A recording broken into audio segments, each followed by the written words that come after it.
Presiden Amerika Serikat Donald Trump tengah mengidentifikasi negara-negara yang selama ini hanya mengambil untung lewat perdagangan. Menurut Trump, barang yang masuk ke Amerika Serikat justru membunuh industri dalam negeri. Trump akan mengeluarkan perintah eksekutif yang berisi memerintahkan jajarannya untuk menyelidiki negara-negara yang bertanggung jawab atas defisit neraca perdagangan AS yang nilainya mencapai hampir 50 miliar dolar Amerika Serikat. Wakil Presiden Yusuf Kala menyarankan Amerika Serikat untuk introspeksi, mengingat defisit perdagangan dengan Indonesia diakibatkan oleh barang yang diimpor ke negara itu lebih murah dibandingkan dengan harga barang-barang di Amerika Serikat. Menurut Kala, defisit perdagangan dalam perdagangan dunia adalah hal biasa. Banyak negara yang tidak mampu memproduksi barang tertentu di dalam negerinya mengalami defisit perdagangan, namun hal itu dinilai fair. Dia tidak bisa mengatakan, wah Indonesia curang apa? Masa kita tidak pernah paksa kan membeli barang Indonesia. Cuma karena barang Indonesia baik dan murah, ya dia beli barang Indonesia. Jadi Amerika sendiri introspeksi dirinya, kenapa barang-barangnya mahal. Nah, gitu aja sebenarnya. Ya, karena ini Amerika sendiri yang menyodorkan perdagangan bebas selama ini. Nah, sebagai unsur negara yang kapitalis memang harus perdagangan bebas. Sekarang baru misalkan namanya fair trade, karena itu kan dijamin oleh WTO dan sebagainya gitu kan. Ya, jadi tergantung kalau ada dikatakan curang yang mana ya. Sementara itu, Wakil Ketua Komite Ekonomi dan Industri Nasional atau KAIN, Arief Budimanta mengatakan Indonesia memiliki kemitraan yang komprehensif termasuk dalam bidang ekonomi dengan Amerika. Mengenai produk tekstil, Amerika justru mendapat manfaat dengan berproduksi di Indonesia. Pandangan itu tidak tepat ya, karena kalau kita lihat yang pertama kita memiliki kemitraan yang komprehensif antara Indonesia dan Amerika ya. Beberapa negara yang disebut dalam daftar tersebut diantaranya Jepang, Jerman, Meksiko, Irlandia, Vietnam, Italia, Korea Selatan, Malaysia, India, Thailand, Prancis, Swiss, Taiwan, Indonesia, dan Kanada. Tim Liputan, Berita 1, Jakarta. Selain mengoptimalkan sektor ekspor dan investasi untuk merealisasikan target pertumbuhan ekonomi sebesar 5,6% di tahun 2018, Presiden Joko Widodo meminta kepada seluruh Menteri Kabinet Kerja untuk melakukan penghematan sebesar-besarnya. Presiden Jokowi mengatakan berbagai pengeluaran rutin yang tidak bermanfaat akan dialihkan untuk belanja modal agar dapat berkontribusi bagi pertumbuhan ekonomi nasional. Untuk merealisasikan target pertumbuhan ekonomi sebesar 5,6% di tahun 2018, Presiden Joko Widodo menginstruksikan seluruh kementerian dan lembaga mengencangkan ikat pinggang dalam periode 2017-2018.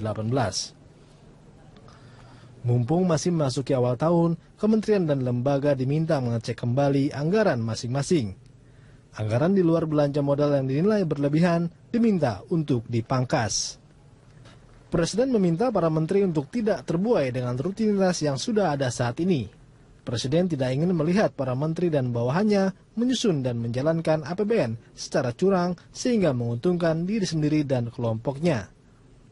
Ia memerintahkan pembantunya untuk benar-benar mengecek dan memastikan APBN bebas korupsi. Dan yang terakhir, jangan ditawar-tawar lagi.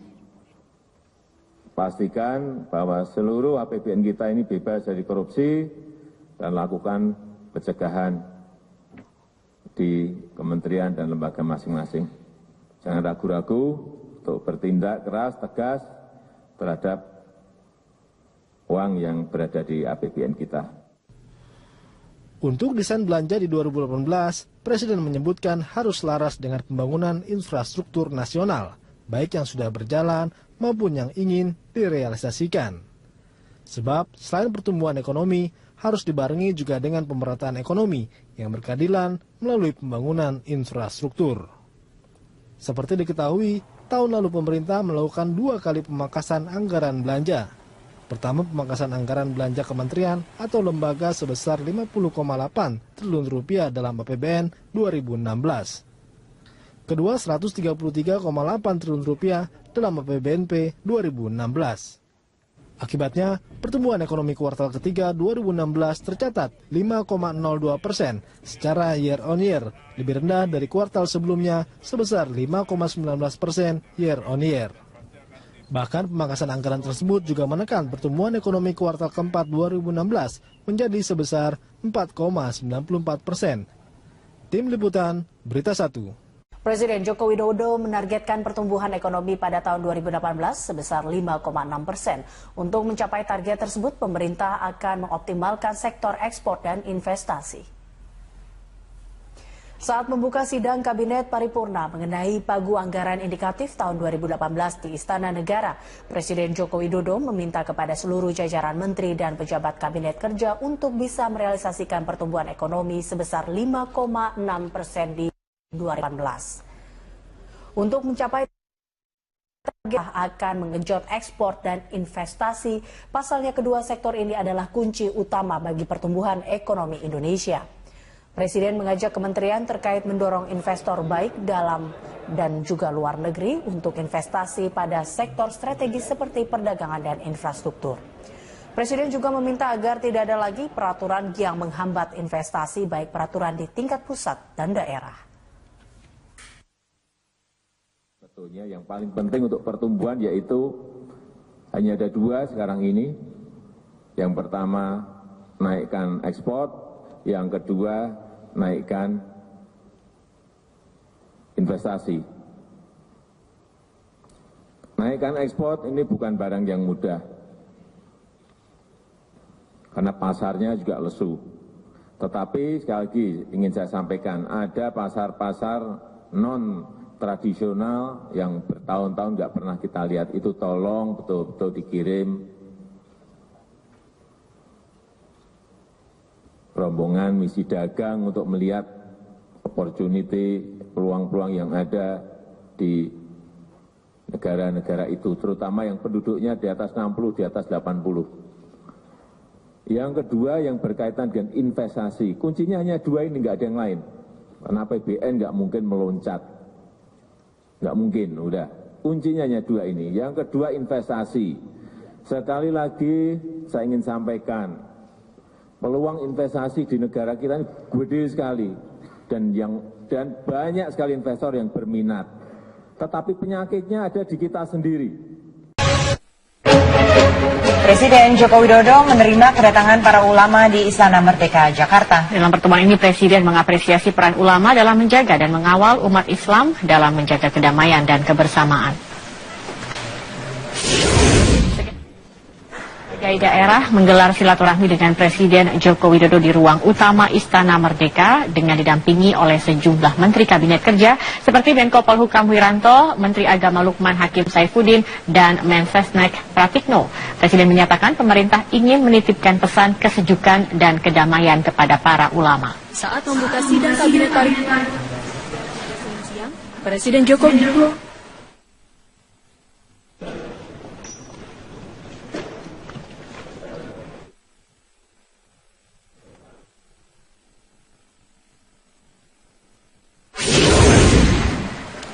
Pemirsa, Presiden Joko Widodo kembali mengingatkan kementerian dan juga lembaga negara untuk menghapus semua belanja anggaran dan regulasi yang tidak perlu. Pemerintah juga menegaskan akan menggenjot peningkatan ekspor dan investasi agar target pertumbuhan ekonomi 5,6% di tahun 2018 dapat tercapai.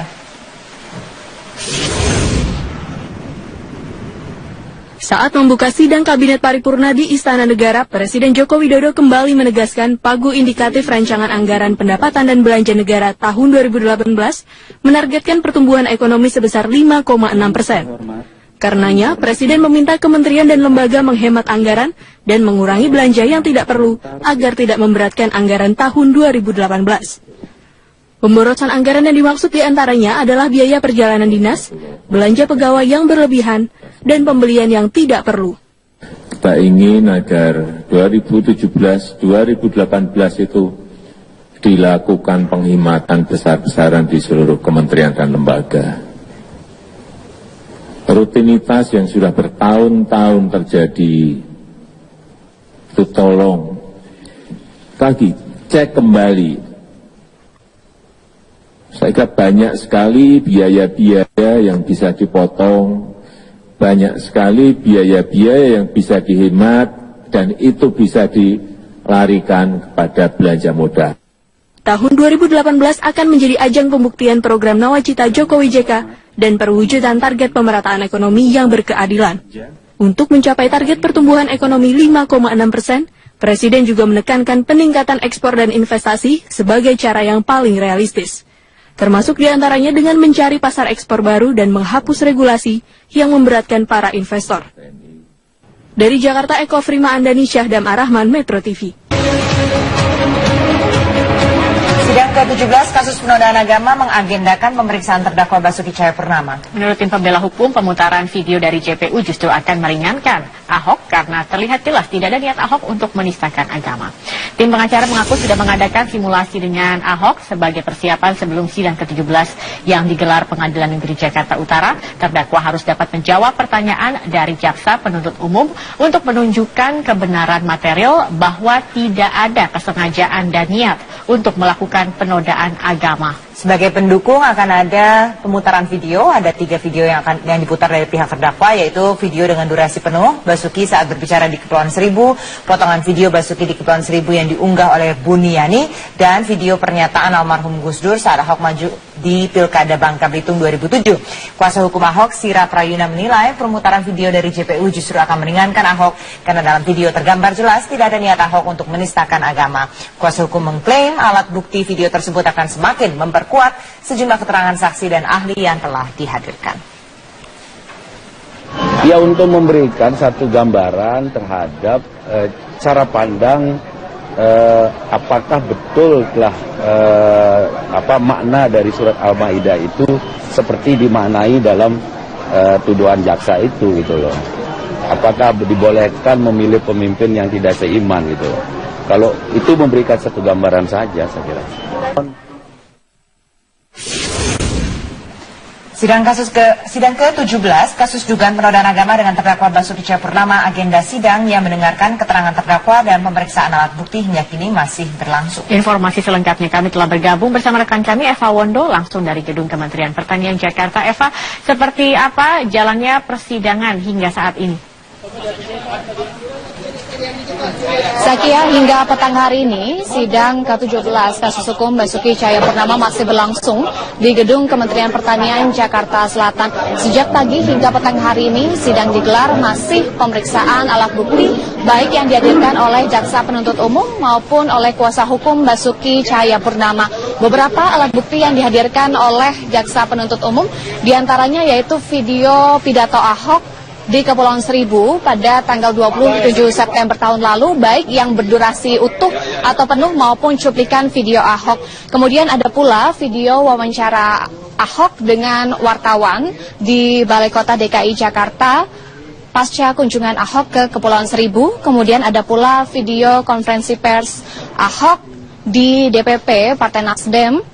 Kemudian ada pula buku elektronik Ahok yang berjudul Merubah Indonesia. Sementara itu, alat bukti yang dihadirkan oleh kuasa hukum Basuki Cahayapurnama diantaranya adalah video pidato Ahok di Kepulauan Seribu yang berdurasi penuh. Kemudian ada pula pidato Gus Dur pada saat kampanye Ahok dalam Pilgub Bangka Belitung di tahun 2007 lalu. Kemudian video ceramah Rizik Syihab yang menyudutkan Basuki Cahayapurnama. Kemudian ada pula video dari ahli pidana dan juga tokoh agama terkait dengan pidato Basuki Cahayapurnama.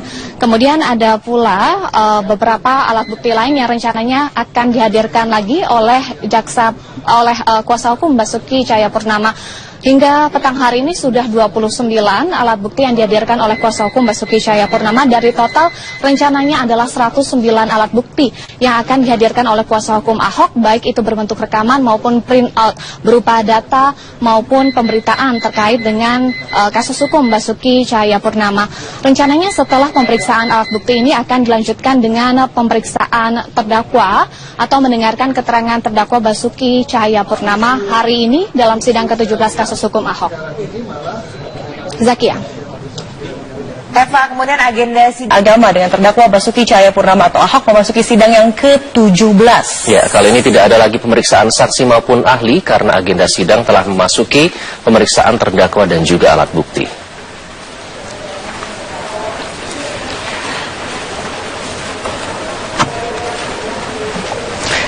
Ya, sidang ke-17 hanya menghadirkan terdakwa Ahok dan juga sejumlah barang bukti yang telah dikumpulkan penyidik Bareskrim Polri.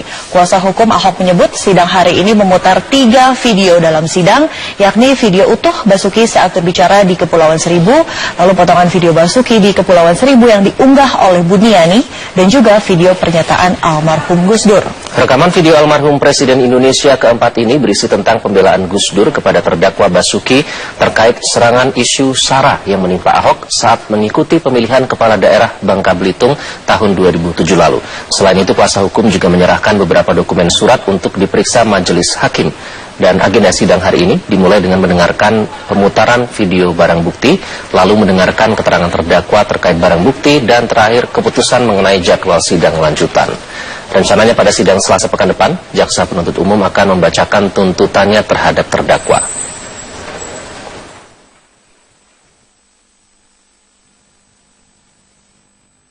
Rekan kami Marvin Sulistyo sudah siap dengan informasi lengkap terkait sidang ke-17 Basuki Cahayapurnama. Silahkan. Ya, baik Widya dan juga Iqbal, kita langsung bergabung bersama rekan kita, ada Bram Herlambang langsung dari tamu lokasi sidang. Bram, selamat siang, bisa Anda jelaskan hingga saat ini poin apa yang didalami penuntut umum selama pemeriksaan terdakwa? Ya, Marvin, pada sesi pertama sidang ke-17 dugaan penodaan agama yang dilakukan oleh Basuki Cahayapurnama ini hanya terkait dengan adanya pemutaran video, sejumlah video yang ini terkait dengan pernyataan Basuki Cahayapurnama terkait adanya surat Al-Maidah ayat 51 di Kepulauan Seribu pada September 2016 lalu. Dan adanya pemutaran video ini berasal dari pihak jaksa penuntut umum, dan video-video yang diputar ini adalah terkait dengan adanya pernyataan surat Al-Maidah ayat 51 yang dilontarkan oleh Basuki Cahayapurnama pada Kepulauan Seribu di September 2016 lalu, dan juga adanya tanya jawab antara wartawan dengan Basuki Cahayapurnama untuk pertama kalinya yang menanyakan terkait dengan adanya dugaan penodaan agama. Dan keseluruhan dari video-video yang diputar pada sesi pertama tadi ini diakui sebagai ataupun berasal dari adanya pelapor ataupun saksi yang telah menjalani masa penyidikan dan juga penyidikan pada saat dilakukan oleh polisi beberapa saat yang lalu dan dihadirkan pada sidang ke-17 kali ini, dan nantinya akan dikonfirmasi kepada pihak Basuki Cahayapurnama dan dicocokkan dengan keterangan yang nantinya akan digali oleh jaksa penuntut umum ataupun majelis hakim kepada terdakwa. Dan dijadwalkan nanti juga dari pihak kuasa hukum akan memberikan sejumlah alat bukti seperti sejumlah video, dan juga nantinya ada video Gus Dur terkait dengan pernyataan almarhum Gus Dur terkait makna dari surat Al-Maidah ayat 51 ini. Marvin. Ya, Bram, dari 3 alat bukti yang dihadirkan kuasa hukum, bagaimana tanggapan dari penuntut umum? Ya, hingga saat ini memang belum dilakukan penunjukan alat bukti yang dibawa oleh kuasa hukum karena hingga saat ini sidang masih